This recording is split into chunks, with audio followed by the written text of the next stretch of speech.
Hoy nos ponemos el sombrero de detectives lingüísticos. Nuestra misión, resolver uno de los grandes misterios del español, la lógica que se esconde detrás de sus pronombres de objeto.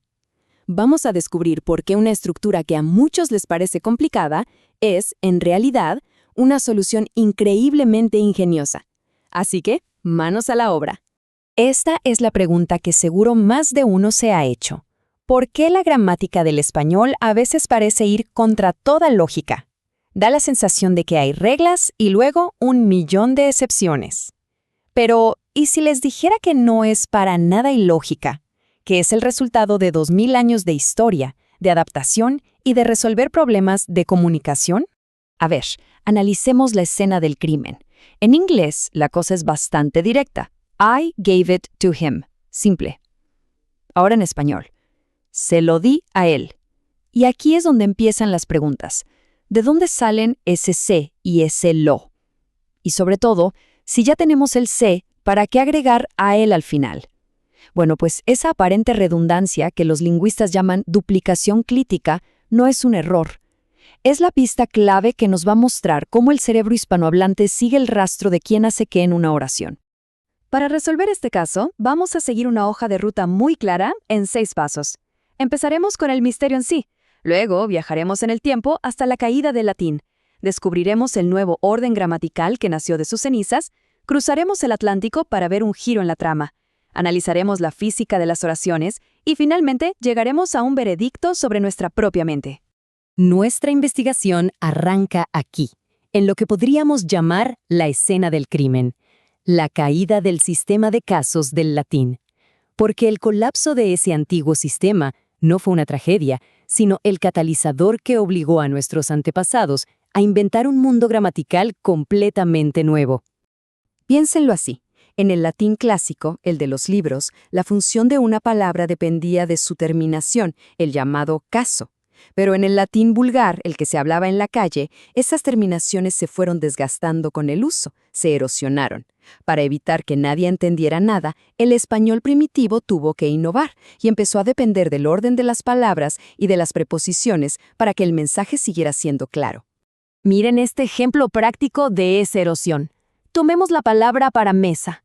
En latín clásico, como ven en la tabla, mensa, mensam y mensa eran formas que sonaban distinto y te decían si la mesa era el sujeto, el objeto directo u otra cosa. Pero con los cambios fonéticos, todas terminaron sonando igual, mensa.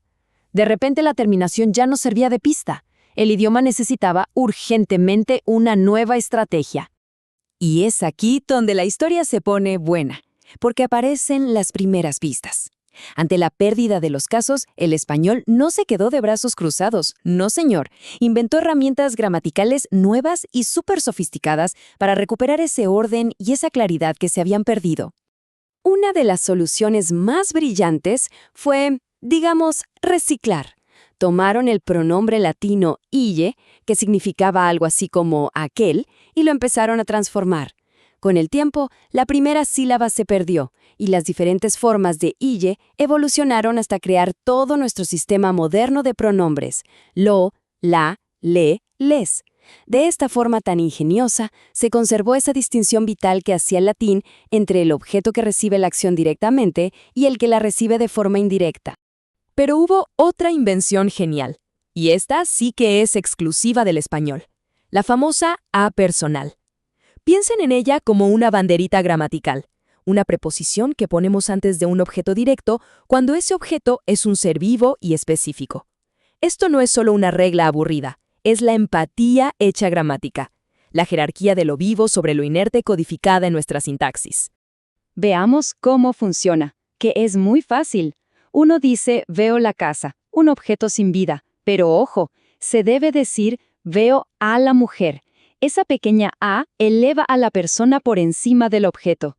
Es una forma de reconocer su humanidad, su capacidad de actuar en el mundo, incluso cuando está en el rol de objeto de la oración.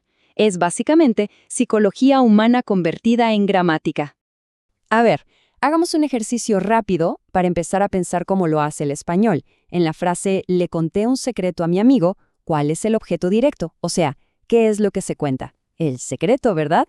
¿Y cuál es el indirecto? ¿Quién recibe ese secreto? Mi amigo. Ahora con le tiré la pelota al perro. ¿Qué se tira directamente? La pelota. ¿Y quién se beneficia o se ve afectado por esa acción? El perro. Entender esta distinción es la clave de todo. Pero justo cuando parece que el sistema ya está claro, la historia nos da un giro inesperado, un verdadero plot twist. Resulta que dos normas lingüísticas que competían en la España del siglo XVI crearon una división que partió en dos al mundo hispanohablante, una división que, literalmente, es tan grande como el océano Atlántico. El protagonista de este giro se llama leísmo.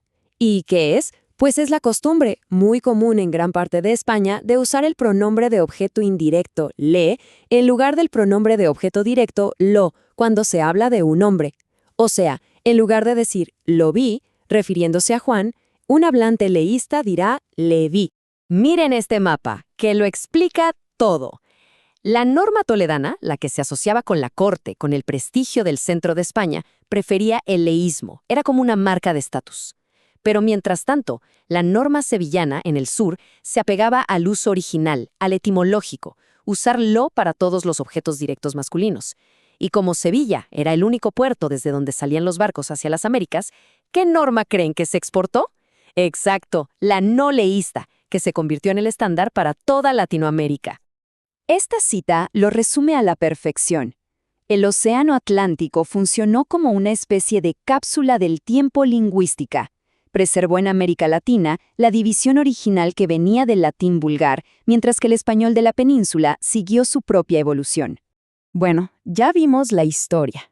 Ahora pasemos de la historia a la ciencia cognitiva, para, de una vez por todas, descifrar el código. ¿Por qué el cerebro insiste en organizar las oraciones de esta manera? La respuesta, aunque no lo crean, está en la física intuitiva, en cómo nuestra mente visualiza la transferencia de energía. Toda oración con un objeto directo se puede ver como una cadena de acción. Empieza con una fuente, que es el agente que inicia la acción, o sea, el sujeto. Luego sigue la acción, que es la transferencia de energía, el verbo. Y termina en un sumidero, que es el paciente que recibe directamente toda esa energía, el objeto directo. Y para que sea todavía más fácil de entender, pensemos en una película de acción. El sujeto es el protagonista, el héroe. El objeto directo, lo o la, es el objeto que el héroe lanza, o el pobre doble de acción que recibe el golpe. ¿Y el objeto indirecto, le? Ese es el espectador inocente que está a un lado y que resulta afectado, a quien le cae encima el objeto que lanzó el héroe. Entonces, el punto clave es este. El objeto indirecto, o sea, le, es para el espectador que recibe el resultado de la acción. El objeto directo, lo o la, es para la cosa o persona que es directamente impactada por la acción. Con esta guía visual, la elección deja de ser un tema de memorización y se convierte en pura física intuitiva. Y ahora sí, con todas las pistas sobre la mesa, llegamos al veredicto final de nuestra investigación. ¿Por qué es importante dominar toda esta maquinaria gramatical hoy en día? Bueno, porque es un ejercicio cognitivo fundamental. Es un acto para reclamar la agilidad mental que tenían nuestros antepasados. Esta gráfica nos muestra una verdad un poco incómoda sobre cómo aprendemos. A medida que dependemos más de herramientas externas y fáciles, como los traductores automáticos, nuestra competencia cognitiva interna se atrofia. La maestría real en algo tan complejo como este sistema de pronombres exige fricción, exige el esfuerzo de construir los modelos mentales dentro de nuestro propio cerebro. A este fenómeno se le conoce como descarga cognitiva, que es básicamente delegarle nuestro pensamiento a las máquinas. Y algunas fuentes son muy directas al respecto. Lo describen como una profunda muerte del cerebro, un estado de atrofia mental que sufrimos al ceder las tareas que antes fortalecían nuestra mente. Y esto nos deja con una pregunta final para reflexionar. Al esforzarnos por dominar las complejidades de la gramática, al reconstruir internamente esa lógica que nuestros antepasados forjaron sin ninguna ayuda externa, ¿no estaremos, en el fondo, reclamando la agilidad intelectual que nos pertenece por herencia? Quizás el verdadero objetivo de aprender un idioma no es solo comunicarse, sino volver a entrenar el músculo más importante que tenemos,